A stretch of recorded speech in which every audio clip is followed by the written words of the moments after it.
Magandang buhay mga alien. So nagbabalik tayo dito kay Budget Buys Cavite para i-vlog itong MTB na sinasabi ko sa inyo na ito na yung pinakamurang nakita ko na 1/11 speed pero 5,000 pesos lang.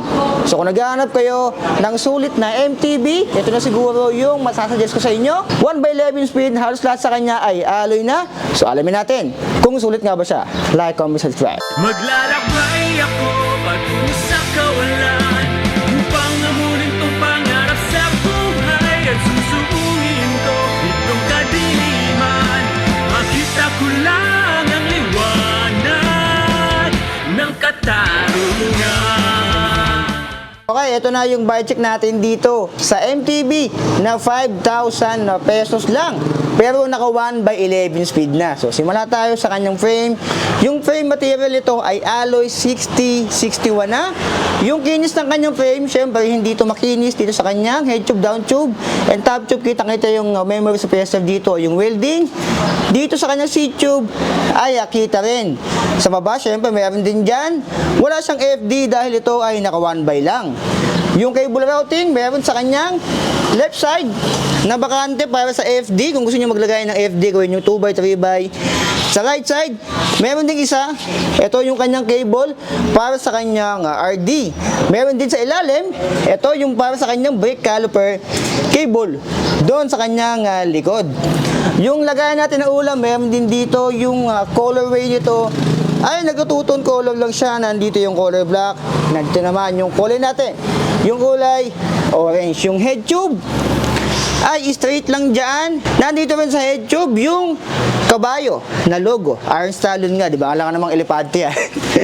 Yung FD ay wala. Yung lagay natin na ulam ay isa lang dito sa seat tube ay wala.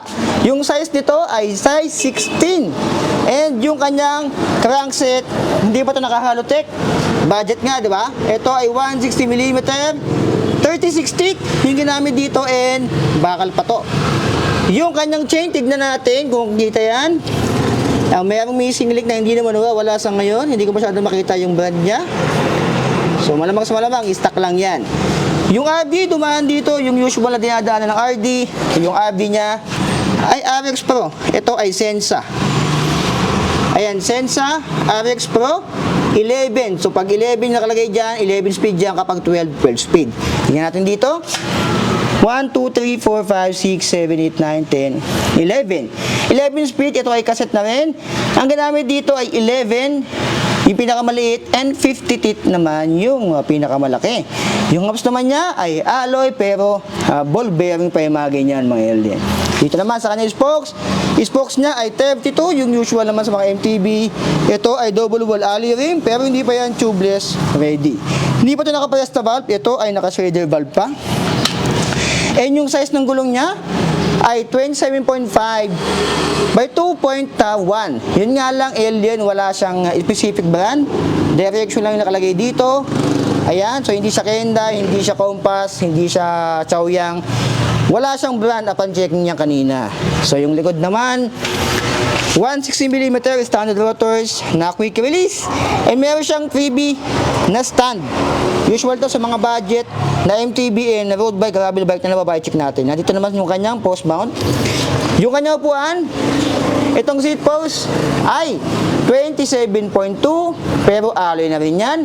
Ito naman ang kanyang pedals ay alloy, pero ball bearing pa yan. Yung kanyang upuan naman, or saddle, malambot-lambot na rin, and wala siyang brand. Ganito talaga yung mga upuan ni Iron Stallion. Sa fork naman, syempre stock to 80mm, merong lockout, and ito ay bakal pa. Hindi pa to alloy, syempre nasa budget level to. So kung ginawa siguro nila tong alloy, mas magmamahal to syempre. Yung wheelset sa unahan, save lang din sa likod. Spokes 32, double wall alloy rim, 27.5 by 2.10. Quick release na rin siya dito sa kanyang unahan, and 160mm yung kanyang rotors. Headset, ito ay wala siyang brand, malamang sa malamang ball bearing pa yan, and papuntang langit yung kanyang stem dito.